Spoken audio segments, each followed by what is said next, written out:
Good morning చెప్తున్నాను. ముందుగా బండారు రామ్మోహన్ గారితో మాట్లాడదాం. రామ్మోహన్ గారు నమస్తే, చెప్పండి. Good morning sir. మొత్తానికి కాంగ్రెస్ అధికారంలో తెలంగాణ ఇచ్చిన తర్వాత అంటే సోనియా గాంధీ అప్పుడు కొంత తెలంగాణ బిల్లు కోసం ఆమె తీసుకున్న చొరవ కావచ్చు, దాని కారణంగా తెలంగాణ రాష్ట్రం ఆవిర్భవించింది. కేసీఆర్ పోరాటం చేసిన లోక్సభలో ఆ బిల్లు పాస్ కావడానికి ఆమె కరీంనగర్లో 2004 సంవత్సరంలో ఇచ్చిన మాట నిలబెట్టుకునేందుకు తెలంగాణ ప్రత్యేక రాష్ట్రాన్ని మరి రావడంలో ఆమె కీలక భూమిక పోషించారు. అయితే ఆ తర్వాత కాంగ్రెస్ తెలంగాణలో వెనుకబడింది. అటు ఆంధ్రప్రదేశ్లో కూడా పూర్తి స్థాయిలో నష్టం కలిగినప్పటికీ కూడా ఆమె తీసుకున్న నిర్ణయం ఈరోజు మరి 12 సంవత్సరాలుగా మనం తెలంగాణలో స్వేచ్ఛా వాయులు పీల్చుకుంటున్నాం. అలాంటి కాంగ్రెస్ 10 సంవత్సరాల తర్వాత అధికారంలోకి వచ్చింది. సో రేవంత్ రెడ్డి నేను మరొక 8 ఏళ్ళు నేనే సీఎంగా ఉంటాను అని చెప్తున్నారు. అలాగే 2047 విజన్కు సంబంధించి మరి $3 ట్రిలియన్ ఎకానమీ సాధిస్తాము అని చెప్తున్న క్రమంలో తెలంగాణ కాంగ్రెస్లో మొన్న సీనియర్ నాయకులు జీవన్ రెడ్డి కావచ్చు, అదే క్రమంలో మరి ఎమ్మెల్సీ విజయశాంతి చేసిన కామెంట్స్ మండలిలో చూశారు.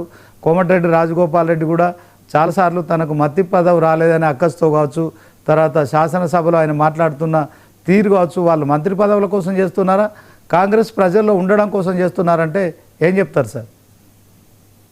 శ్రీనివాస్ గారు, మీకు అట్లాగే మిత్రుడు గతంలో మాజీ మేయర్గా పనిచేసిన సంజయ్ గారికి వారి మీద మంచి అభిప్రాయం ఉంది. నాకు చాలా మంచి పరిపాలన చేశారు. నేను 50 ఏళ్ళ జర్నలిస్ట్ గా నిజామాబాద్ ప్రాంతం, నిజామాబాద్ అభివృద్ధి గురించి చూసిన వాడిని కనుక చెప్తున్నాను. మంచి రాజకీయ నాయకుడు. కానీ దురదృష్టవశాత్తు వాళ్ళ అధికారంలోకి వచ్చిన తర్వాత కూడా దాని మీద విమర్శ చేస్తున్నారంటే అర్థం చేసుకోవచ్చు వారి ఆవేదన ఏమిటో, వారి సంగతి ఏమిటో. కనుక వారి మాటలో వారి నిండా నేను వారి చెప్పుల్లో పాల్గొట్టను, కానీ వారికైతే సహానుభూతి వ్యక్తం చేస్తున్నాను. ఎందుకంటే కాంగ్రెస్ లో ఇవాళ అధికారంలో ఉన్న వాళ్ళు ఎవరు కూడా ఏ పార్టీని కూడా అధికారంలో ఉన్న వాళ్ళు విడిచిపెట్టారు, లేకపోతే దానికి విమర్శలు చేయరు, అణిగిమణిగి ఉంటారు, లేకపోతే ఏదైనా చూద్దాంటే మన కాలం రాకపోద్దా, మేరా నెంబర్ కబాయేగా అని చూస్తుంటారు. కానీ సంజయ్ గారు వారి తండ్రి గారి వారసత్వంలో ఒక రకంగా చెప్పాలంటే వారి తండ్రి గారు టీఆర్ఎస్ తర్వాత చేరినా కూడా మొదటి నుంచి కాంగ్రెస్ వ్యక్తి, 2 సార్లు అధికారం తీసుకొచ్చిన వాడు కాంగ్రెస్ పార్టీని పిసిసి అధ్యక్షుడిగా. అట్లాంటి వ్యక్తి కొడుకుగా ఆయన ఆవేదనను అర్థం చేసుకోవాలి. మనం మిగతా అంశాలు వారు చెప్తారు. నేనైతే వారి మీద మంచి అభిప్రాయం ఉంది. ఈ విషయంలో వారితో నేను సమర్థిస్తున్నాను. రెండోది ఏంటంటే శ్రీనివాస్ గారు, మొదటి నుంచి మన కాంగ్రెస్ లో అంతర్గత ప్రజాస్వామ్యం కంటే కొంచెం ఎక్కువనే, అరాచకత్వం కూడా ఎక్కువనే కాదంటలేదు. కానీ దానికి కారణాలు ఉన్నాయి కదా. కనీసం ప్రాంతీయ పార్టీలన్నీ కూడా మీరు చూడండి, జాతీయ పార్టీలు ఎప్పుడు ఆ స్వేచ్ఛ ఉండాల్సింది. బీజేపీలో కొంచెం కట్టర్ ఆ హిందుత్వ సిద్ధాంతం, దానివల్ల అక్కడ స్వేచ్ఛ తక్కువ. కానీ కాంగ్రెస్ లో మొదటి నుంచి కూడా, ఇవాళ కాదు నెహ్రూ కాలం నుంచి కూడా, అంతకుముందు గాంధీ కాలంలో కూడా, గాంధీకి సుభాష్ చంద్రబోస్కి విభేదాలు ఉండేవి, గాంధీకి ఇతర నాయకులందరూ విభేదాలు ఉండి, మితవాదులు అతివాదులు అట్లాగే సోషలిస్టులు మొరార్జీ దేశాయ్ నుంచి మొదలు పెడితే చాలా మంది మధు దండావతి అంత సోషలిస్టులు అందరూ కూడా బయటకు వచ్చిన సందర్భం చూసినాం కదా మనం. ఇప్పుడు మధు దండావతి, ఇవాళ నితీష్ కుమార్, లాలూ ప్రసాద్ యాదవ్ వాళ్ళందరూ అక్కడి నుంచి వచ్చిన వాళ్ళే కదా. తర్వాత ప్రాంతీయ పార్టీలు పెట్టుకున్నారు. ఎప్పుడు కూడా జాతీయ పార్టీగా కాంగ్రెస్ పార్టీలో ఈ విభిన్నత్వం కనపడుతుంది. ఇందులో కాంగ్రెస్ పార్టీ ఉప్పు నీటి సముద్రం అంటారు, అందరూ కలుస్తారు, చివరికి అక్కడికే వస్తారు. మొదలు కమ్యూనిస్ట్ గా మొదలైన జీవితం ఎవరైనా ఉంటే కాంగ్రెస్ కే వస్తారు ఎవరైనా కూడా, చూస్తున్నాం మనం. కానీ ప్రాంతీయ పార్టీలో స్వేచ్ఛ ఉండదు. ప్రాంతీయ పార్టీలు ప్రైవేట్ ఆస్తులుగా మారిపోయినాయి. ఇప్పుడు ఒక కేసీఆర్ ను, జగన్మోహన్ రెడ్డి, చంద్రబాబు నాయుడు రావాల్సిన అవసరం లేదు. డిఎంకే అన్నాడీఎంకే నుంచి మొదలు పెడితే తమిళనాడులో కదా మొట్టమొదటి ప్రాంతీయ పార్టీలు ఏర్పడ్డది. తర్వాత ఉత్తర భారతదేశంలో చూసినా దేశం అంతా ఒక 20-30 ప్రధాన ప్రాంతీయ పార్టీలు చూసుకుంటే అవన్నీ కూడా ఏక వ్యక్తి స్వామ్యం నడుస్తుంది. ఎవరైతే మొదలు పెట్టారో, ఎవరైతే వ్యవస్థాపకులు అయితే వారే నిర్వహించాలి. వాళ్ళు చనిపోతే వారి వారసులను రావాలి. వారసులు ఎవరు, అల్లుడు కావచ్చు, కొడుకు కావచ్చు, బిడ్డ కావచ్చు, ఇంకెవరైనా కావచ్చు, వస్తుంటాం మనం చూస్తున్నాం. కనుక ప్రాంతీయ పార్టీలన్నీ ఇవాళ ప్రైవేట్ ఆస్తులుగా, ఈ మాట అంటున్నాను, మారిపోయిన సందర్భంలో కాంగ్రెస్ పార్టీ లాంటి ప్రజాస్వామిక పార్టీ మంచిగా చెడ్డ తప్పు ఉంటుంది, ఒప్పుకుంటుంది. అందులో దానిలో విమర్శకులు సహజంగా ఉంటారు. నేను సంజయ్ గారితో పాటు ముఖ్యంగా మన జీవన్ రెడ్డి గారు నా మిత్రుడు, యాజ్ అడ్వకేట్ గా నా మిత్రుడు కూడా, ఆ విషయం చూసుకుంటే ఆయన ఎంత ఓపిక పట్టింది చెప్పండి. గతంలో ఎంపీగా కేసీఆర్ మీద పోటీ చేసేవాడు, ఓడిపోయిన గెలిచిన చాలా వరకు జగిత్యాల కొంచెం అప్పుడు కలవలిక ప్రాంతాలుగా ఉండే జగిత్యాల, ఆ జర్నలిస్ట్ గా అవన్నీ ఆ ప్రాంతాలు నేను తిరిగినవండి. మావోయిస్టు కార్యక్రమాలు, ముఖ్యంగా పీపుల్స్ వారి కార్యక్రమాలు ఎట్లా జరుగుతున్నాయి దాని మీద. ఆనాడు ఓడినా గెలిచినా నిలబడ్డాడు కదా. జగిత్యాల, సిరిసిల్ల, మెట్టుపల్లి, కోరుట్ల ఇవన్నీ కల్లోడిత ప్రాంతాలు. ఎప్పుడైతే శ్రీరామ్ సాగర్ ప్రాజెక్ట్ వచ్చిందో ఆ తర్వాత అద్భుతంగా పంటలు పండడం, దేశంలోనే కృష్ణా జిల్లాను పక్కన పెట్టి rice bowl of district Karimnagar అని చెప్పి కరీంనగర్ జిల్లా ఆంధ్రప్రదేశ్, ఉమ్మడి ఆంధ్రప్రదేశ్ లో అన్నపూర్ణకి వెలిగిన సందర్భం చూసినాం. అభివృద్ధి ఎప్పుడైతే వస్తుందో కొంత తీవ్రవాదం తక్కువైతుంది. అటువంటి పరిస్థితుల్లో కూడా తీవ్రవాదులను ఎదుర్కొన్నాడు ఆయన, మన మావోయిస్టులు ఎదుర్కొన్నాడు, ప్రజాస్వామిక రాజకీయాలు చేశాడు జీవన్ రెడ్డి గారు.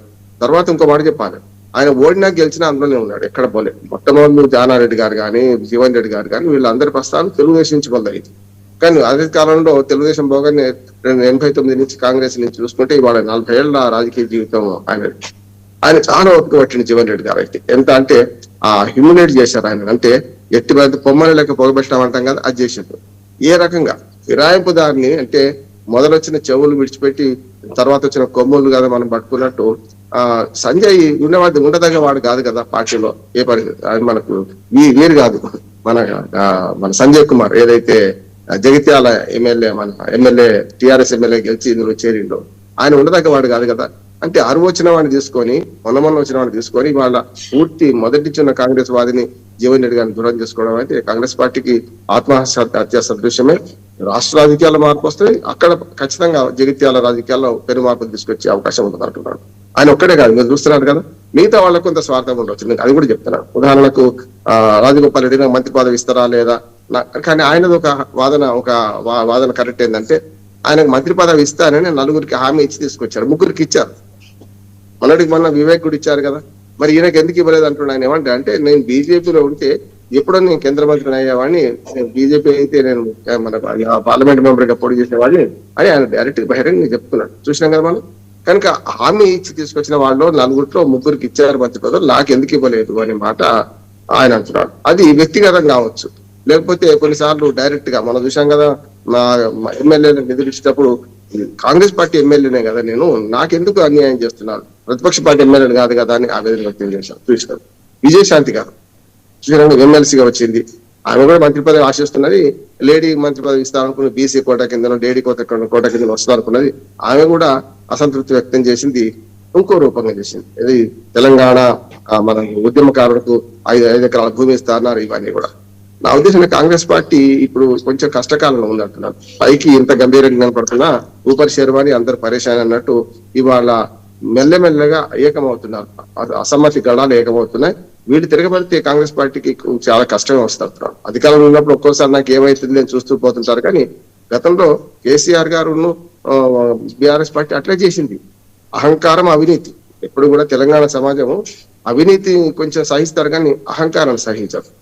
పోతనామాత్యులు ఆనాడు ఈ నా రాజుకు నా కవితా కన్యకను అమ్ముకోను, నేను ఆ పడుపు కూడు తినను, మడిదుండుకు బతుకుతా అనే ధిక్కార స్వరం వినిపించే తెలంగాణ.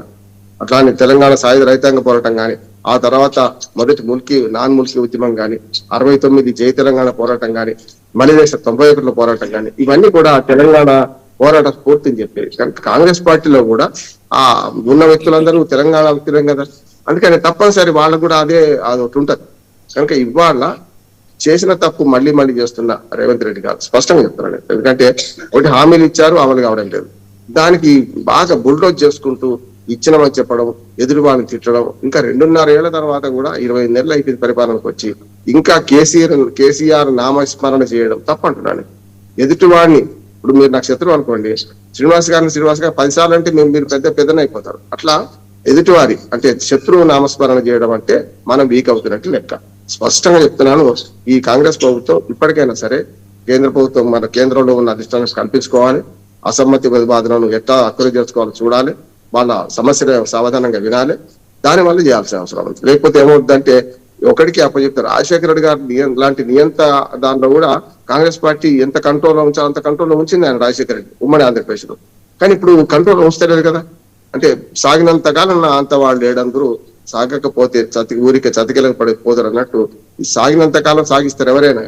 సాగకపోతే రేపు పొద్దున అందరూ చలిచీమల చేత చెక్కి చావదేశపోతే అని బలవంతమైన సర్పం అని పద్యం ఉంది కదా, అట్లా అవుతుంది అంటాడు. నేను బలవంతుడు నాకేమని విరవిగితే ఏమవుద్దో మనం చూసినాం. నేను కేసీఆర్ కూడా చెప్తున్నాను, అహంకారం అవినీతి రెండింటితో ఓడిపోయింది వాడు, పరిపాలన బాగా చేయలేక కాదు. అందుకని తెలంగాణ ప్రజలు మంది గమనిస్తుంటారు అని పంచాయతీ ఎన్నికలు గెలిచినాం కదా, మున్సిపల్ ఎన్నికలు గెలిచినాం కదా, రేపు ఇంకో దాన్ని గెలుస్తాం కదా అంటే లాభం లేదు. కేసీఆర్ గారు కూడా 90% పంచాయతీ ఎన్నికలు మున్సిపల్ ఎన్నికలు గెలిచాడు. ఏమైంది? కర్రు కాల్చి వాత పెట్టింది. కాళోజీ నారాయణరావు గారు అన్నట్టు కర్రు కాల్చి వాత పెట్టింది. ఇది కూడా అంతే అంటున్నారు. ఇవాళ గెలిచినాం కదా అంటే అసెంబ్లీ ఎన్నికలు అసలైన పరీక్ష, దానికి బేస్ లైన్ ఇవన్నీ కూడా ఒక్కొక్క మెట్టు ఎక్కుతూ పోతుంటే కింది మెట్టును చూసుకోకుండా పైకి పోతే ఖచ్చితంగా కాంగ్రెస్ కార్యకర్తల ఆవేదన మనం అర్థం చేసుకోకపోతే చాలా కష్టపడతారు. ఒక మాట చెప్పి ముగిస్తాను నేను. కాంగ్రెస్ కార్యకర్తలు ఇటుక పేర్చి వాళ్ళ అధికారం తీసుకొచ్చాం ఏది మన కాంగ్రెస్ పార్టీని. అసలైన పునాదిని మర్చిపోయి ఇవాళ అరువు వచ్చిన వాడు లేకుంటే నిన్న మొన్న వచ్చిన వాడిని ప్రోత్సహిస్తే కేసీఆర్ గారు పట్టిన గతే కాంగ్రెస్ పార్టీ కూడా. రేవంత్ రెడ్డి అని వ్యక్తిగతంగా అంటలేదు, ఖచ్చితంగా ఆనాడు అదే చేసిన ఆయన కూడా. అరువు వచ్చిన వాళ్ళు మనకు పార్టీ ఫిరాయింపుదారులకు అందరం ఎక్కిస్తే ఇప్పుడు వాళ్ళే కదా, ఇప్పుడు పోయిన వాళ్ళందరూ మనకు కడియం శ్రీహరి ఎవరు అంటే నేమన్నా అంటే ఇట్లాంటి వాళ్ళందరూ ప్రోత్సహిస్తే వాళ్ళు ఎప్పుడైనా అవకాశవాదులు ఇవ్వకపోతే రేపు పోతారు. ఆయన ఒక్కడే మాట్లాడి చాలా మంది అట్లాంటి అవకాశవాదులు ప్రోత్సహించాడు, దాని ద్వారా నష్టపోయింది కేసీఆర్.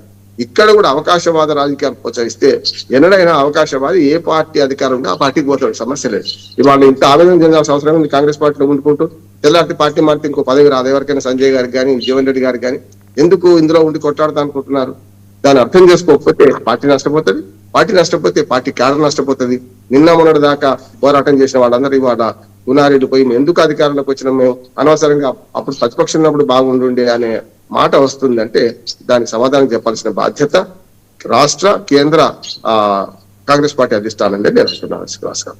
ఓకే రామ్మోహన్ గారు, ఇంకొక మాట. ఇప్పుడు డిఎస్ అంటే మనం అప్పుడు చూసినాం తెలంగాణ